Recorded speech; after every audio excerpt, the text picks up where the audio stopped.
بسم اللہ الرحمن الرحیم عملی تعلیم یوٹیوب چینل پہ آپ کو ایک مرتبہ پہ خوش آمدید۔ امید ہے آپ سب خیریت سے ہوں گے۔ کمپنی کیا ہے اور کاٹیج انڈسٹری کیا ہے؟ کمپنی اور کاٹیج انڈسٹری میں کیا فرق ہوتا ہے؟ سیلز ٹیکس کے ساتھ کیا دونوں کا رجسٹرڈ ہونا ضروری ہے یا کس کا رجسٹرڈ ہونا ضروری نہیں ہوتا؟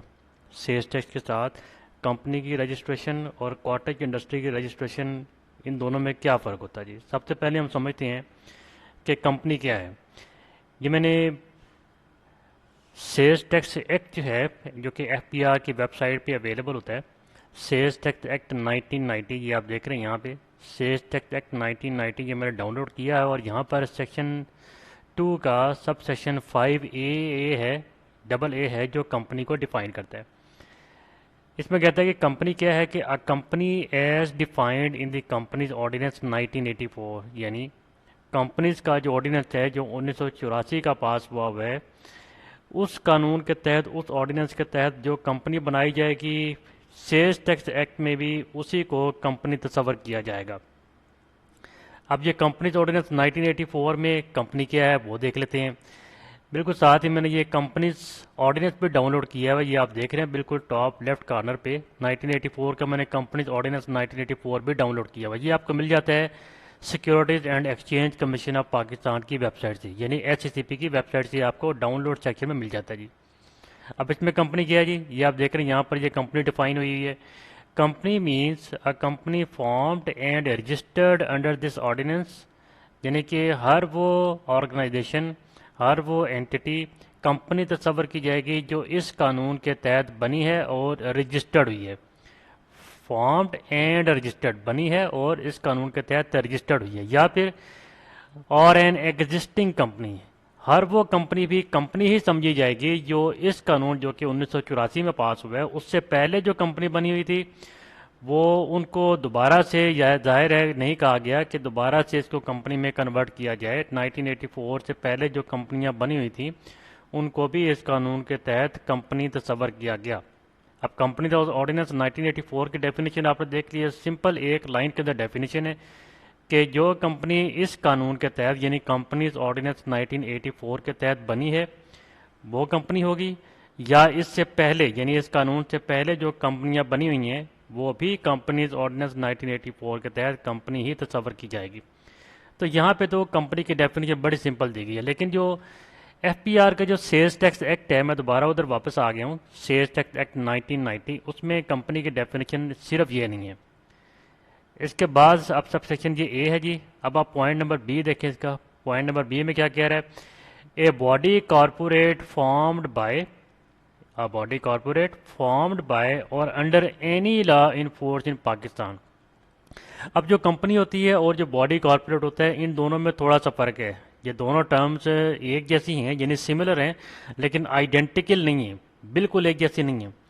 کمپنی کا جو سکوپ ہوتا ہے نا وہ کم ہوتا ہے، کمپنی سمپل ایک آرگنائزیشن کو ظاہر کر رہی ہوتی ہے، لیکن جو ٹرم باڈی کارپوریٹ ہے اس میں ملٹیپل آرگنائزیشنز آ جاتی ہیں، اس میں کوآپریٹو سوسائٹیز آ جاتی ہیں، فائنینشیل سوسائٹیز آپ کی آ جاتی ہیں، فورن ایسوسیشنز آپ کے آ جائیں گے، یا جو اسٹیچوٹری آرگنائزیشنز ہوتی ہیں جس طرح کہ اسٹیٹ بینک آف پاکستان ہے، وہ ایک اسپیشل قانون کے تحت اسٹیبلش ہوا ہے، اسپیشل لاء کے تحت بنا ہوا ہے، تو یہ سارے کے سارے باڈی کارپوریٹ میں آتے ہیں۔ اور باڈی کارپوریٹ میں کمپنی بھی آتا ہے۔ آپ یہ یاد رکھیں کہ ہر کمپنی باڈی کارپوریٹ بھی ہوتی ہے، جبکہ ہر باڈی کارپوریٹ ایک کمپنی نہیں ہوتا، کیونکہ باڈی کارپوریٹ میں صرف کمپنی نہیں ہے، اس میں بے شمار چیزیں اور بھی آ سکتی ہیں جی۔ اچھا، یہی باڈی کارپوریٹ یہ ہے۔ اب دوبارہ اگر میں واپس جاؤں کمپنیز آرڈیننس 1984 میں، تو یہاں پر باڈی کارپوریٹ کی بھی ڈیفینیشن دی ہوئی ہے۔ اگر آپ تھوڑا سا اوپر اسکرول کریں گے تو آپ کو یہ نمبر 4 جو ڈیفینیشن ہے کمپنیز آرڈیننس 1984 میں، وہ باڈی کارپوریٹ کی ملے گی جی۔ اب آپ دیکھ رہے ہیں کہ سیلز ٹیکس ایکٹ 1990 میں جو کمپنی کی ڈیفینیشن دی ہوئی ہے وہ کتنی براڈر ہے۔ اس میں ہم کمپنی کو صرف یہی تصور کر رہے ہوتے ہیں کہ جی کہ یہ پرائیویٹ لمیٹڈ کمپنی ہے، یہ کمپنی ہے جی ABC پرائیویٹ لمیٹڈ، صرف یہی کمپنی ہوتی ہے۔ وہ بالکل وہ کمپنی ہوتی ہے، لیکن صرف یہی کمپنی ہوتی ہے ایسا نہیں ہے۔ سیلز ٹیکس ایکٹ 1990 میں بہت ساری اور آرگنائزیشنز کو بھی کمپنی ہی تصور کیا جاتا ہے۔ اچھا، اب باڈی کارپوریٹ کیا ہوتا ہے، اس کی ڈیفینیشن آپ کو कंपनीज ऑर्डिनेंस 1984 में मिल रही है। वो कह रही है बॉडी कॉरपोरेट और कॉरपोरेशन, आप आम जबान में इसको कॉरपोरेशन भी कहते हैं। तो कॉरपोरेशन क्या है या बॉडी कॉरपोरेट क्या है कि इसके अंदर कंपनी शामिल है, includes a company incorporated outside Pakistan. आप देखें, एक ऐसी कंपनी जो पाकिस्तान से बाहर किसी और मुल्क में इनकॉर्पोरेट हुई है, वो बॉडी कॉरपोरेट में शामिल है, वो कॉरपोरेशन में शामिल है। लेकिन इसके अंदर ये चीज़ें शामिल नहीं हैं, यानी कि इस बॉडी कॉरपोरेट में जो कि कंपनीज ऑर्डिनेंस 1984 में डिफाइन किया गया है, इस बॉडी कॉरपोरेट में ये चीज़ें शामिल नहीं होगी। एक कॉरपोरेशन सोल या फिर a cooperative society registered under any law relating to the registration of cooperative society, यानी कि ऐसी कोऑपरेटिव सोसाइटी जो किसी ऐसे कानून के तहत रजिस्टर्ड हुई है जो कोऑपरेटिव सोसाइटीज़ को डील करता है। अगर तो ऐसी सोसाइटी इस कोऑपरेटिव सोसाइटीज़ एक्ट है फॉर एग्जांपल उसके तहत रजिस्टर्ड होगी है, तो वो भी बॉडी कॉरपोरेट में नहीं आएगी। ये बॉडी कॉरपोरेट की बात हो रही है जी, कंपनी की बात नहीं हो रही। अच्छा, इसी तरह any other body corporate not being a company, यहाँ आप देख रहे हैं उसने वादे कर दिया है कि कोई भी ऐसा बॉडी कॉरपोरेट जो कि कंपनी नहीं है और इस ऑर्डिनेंस के अंदर डिफाइंड है, यानी कि कंपनी कौन सी, as defined in this ordinance, जो कि इस तरह इस कानून में डिफाइन किया गया है। और वो हमने पढ़ा है कि सिंपल वो कंपनी होगी जो इस कानून के तहत बनी है, इस ऑर्डिनेंस के तहत बनी है। जो नहीं बनी होगी इसका ऑर्डिनेंस के तहत, वो कंपनी भी नहीं होगी। अच्छा, any other body corporate which the federal government may by notification in the official gazette specify in this behalf, यानी कि कोई भी ऐसा बॉडी कॉर्पोरेट जिसके बारे में फेडरल गवर्नमेंट अपने ऑफिशियल गजट में कह दे कि जी ये बॉडी कॉर्पोरेट है, तो उसको अभी बॉडी कॉर्पोरेट ही तस्वर किया जाएगा। तो वापस चलते हैं जी कंपनीज के डेफिनेशन में। एक हमने देख लिया कि हर वो कंपनी होगी सेल्स टैक्स एक्ट 1990 के तहत, जो कि कंपनीज ऑर्डिनेंस 1984 के तहत बनी हुई है, या फिर कोई ऐसी बॉडी कॉरपोरेट है जो पाकिस्तान में किसी भी कानून के तहत बना हुआ है जी बॉडी कॉरपोरेट, या फिर मुदारबा हो सकता है जी, मुदारबा को भी कंपनी ही तस्वर किया जाता है।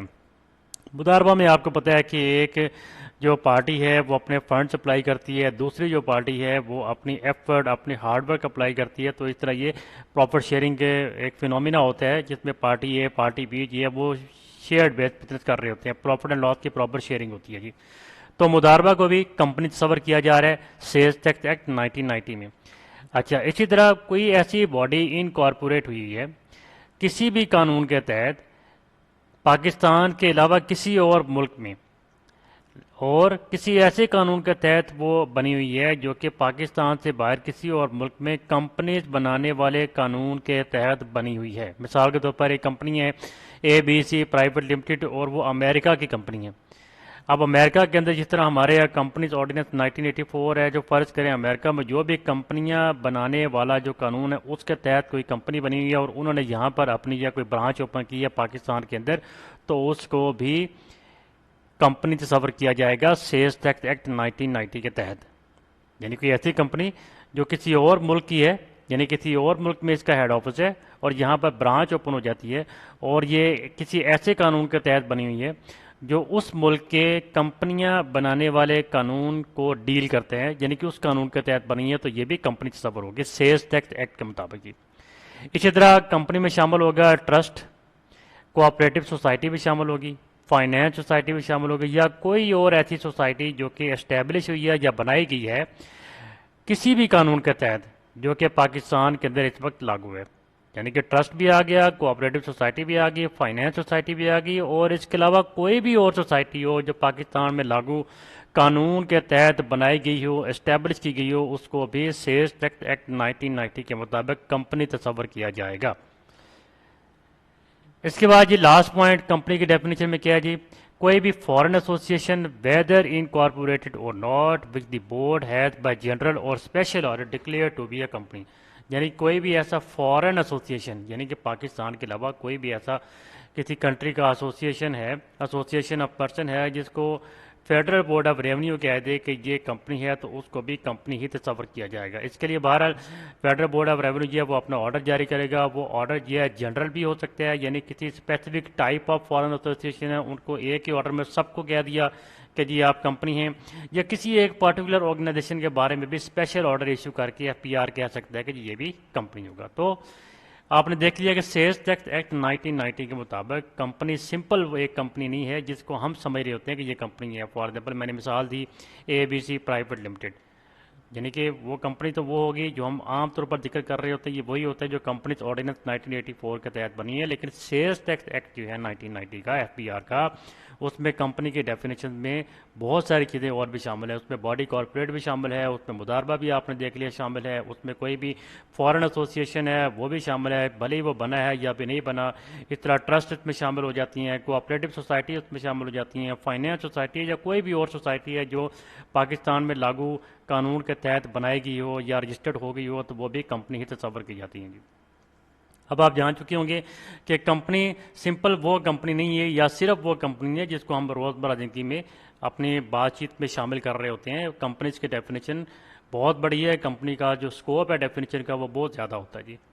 जबकि अगर आपने देखा कि जो कंपनी ऑर्डिनेंस 1984 है, इसमें कंपनी की डेफिनेशन जो है वो सिंपल दी गई है कि हर वो कंपनी होगी जो इस कंपनी ऑर्डिनेंस 1984 के तहत बनी है वो कंपनी होगी। जबकि FBR की जो सेल्स टैक्स एक्ट है उसमें डेफिनेशन काफ़ी वाइडर है, उसका स्कोप जो है काफ़ी ज़्यादा होता है जी। ठीक है जी, अब हम चलते हैं जी हमारा आज का दूसरा टॉपिक जो कि है जी कॉटेज इंडस्ट्री के बारे में। अच्छा, कॉटेज इंडस्ट्री क्या है जी? ये देखिए आपके पास 5AB डेफिनेशन है सेल्स टैक्स एक्ट 1990 की। 5AB कॉटेज इंडस्ट्री याद रखिएगा एक मैन्युफैक्चरिंग कंसर्न होती है जी। सबसे पहले डेफिनेशन का जो पार्ट है, इंपॉर्टेंट पार्ट है, वो ये मैन्युफैक्चरिंग कंसर्न है। इसका मतलब ये हुआ कि कोई भी इंडस्ट्री कॉटेज नहीं हो सकती जो मैन्युफैक्चरिंग के बिजनेस से डील नहीं करती। ट्रेडिंग एसोसिएशन जी है वो कॉटेज इंडस्ट्री नहीं कहला सकते, क्योंकि आप देख रहे हैं डेफिनेशन में वाज़े लिखा हुआ है कि कॉटेज इंडस्ट्री एक मैन्युफैक्चरिंग कंसर्न होता है जी, इसमें ट्रेडिंग शामिल नहीं है जी। अच्छा, ऐसी मैन्युफैक्चरिंग कंसर्न कॉटेज इंडस्ट्री कहलाएगी जिसने 4 शराइत जी हैं वो एक ही वक्त में पूरी करनी है। आप देख रहे हैं कि which fulfils each of the following, यानी ये चारों शर्तें उसने पूरी करनी है, तब वो कॉटेज इंडस्ट्री कहलाएगी। कॉटेज इंडस्ट्री ने सेल्स टैक्स के साथ रजिस्टर्ड होना है या नहीं होना, किसी कंपनी ने सेल्स टैक्स के साथ रजिस्टर्ड होना है या नहीं होना, वो मैं अभी आपको बताता हूँ इस डेफिनेशन के कंप्लीट होने के बाद। तो बात हो रही है कॉटेज इंडस्ट्री एक मैन्युफैक्चरिंग कंसर्न होगी जो ये 4 शराइत हर वक्त पूरी करेगी, तब वो कॉटेज इंडस्ट्री कहलाएगी। अदरवाइज कॉटेज इंडस्ट्री की डेफिनेशन में वो नहीं फॉल करेगी। नंबर 1 क्या है जी? उसके पास कोई भी इंडस्ट्रियल गैस या इलेक्ट्रिसिटी का कनेक्शन नहीं होना चाहिए। गैस का या बिजली का कनेक्शन उसका नहीं होना चाहिए, इंडस्ट्रियल कमर्शियल कनेक्शन उसके पास नहीं होना चाहिए जी, एक शर्त। इसके अलावा वो किसी कमर्शियल एरिया में नहीं होगी जी, वो रेजिडेंशियल एरिया में बनाई गई होगी, रिहायशी इलाके में वो सेटअप खड़ा किया गया होगा। 2 बातें हो गई, ये दोनों पूरी करनी है।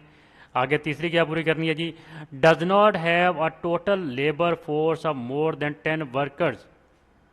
क्लियर लिखा हुआ है कि 10 से ज़्यादा वर्कर्स आप नहीं रख सकते, रखेंगे तो कॉटेज इंडस्ट्री से बाहर हो जाएंगे आप। ठीक है जी, 10 से ज़्यादा वर्कर आपके नहीं हो सकते। 5, 6, 7, 8, 9, 10 तक आप जा सकते हैं, इससे ज़्यादा आप वर्कर नहीं रख सकते। और नंबर 4 और आखिरी क्या है जी शर्त, कि आपका जो सालाना टर्नओवर है, सालाना जो आपकी सेल्स है, तमाम के तमाम सेल्स का टोटल किया जाए फ्रॉम ऑल सप्लाईज, उनका टोटल किया जाए तो टोटल जो है वो 8 मिलियन रुपीज़ से ज़्यादा नहीं होना चाहिए। 80 लाख रुपए से ज़्यादा की आपकी सेल्स नहीं होनी चाहिए। दोबारा देख लें, कॉटेज इंडस्ट्री एक तो मैन्युफैक्चरिंग कंसर्न होती है जो ये 4 शराइत पूरी करेगी। इंडस्ट्रियल गैस या बिजली का कनेक्शन नहीं होना चाहिए, रिहायशी इलाके में सेटअप होना चाहिए, 10 से ज़्यादा बंदे आप काम करने वाले नहीं रख सकते, और आपकी जो सालाना सेल है, तमाम सेल्स का टोटल जो है वो 80 लाख रुपए से ज़्यादा नहीं होना चाहिए, तब जाके आप कॉटेज इंडस्ट्री की डेफिनेशन में आते हैं। अदरवाइज आप कॉटेज इंडस्ट्री में नहीं आएंगे जी। ठीक है जी, तो कंपनी की डेफिनेशन भी होगी और कॉटेज इंडस्ट्री की डेफिनेशन भी आपके सामने आ गई जी। अब हम देखते हैं कि क्या कंपनी या कॉटेज इंडस्ट्री को सेल्स टैक्स के साथ रजिस्टर्ड होना ज़रूरी है। अब आप देखिए सेक्शन नंबर 14 में मैं आपको लेके चलता हूँ।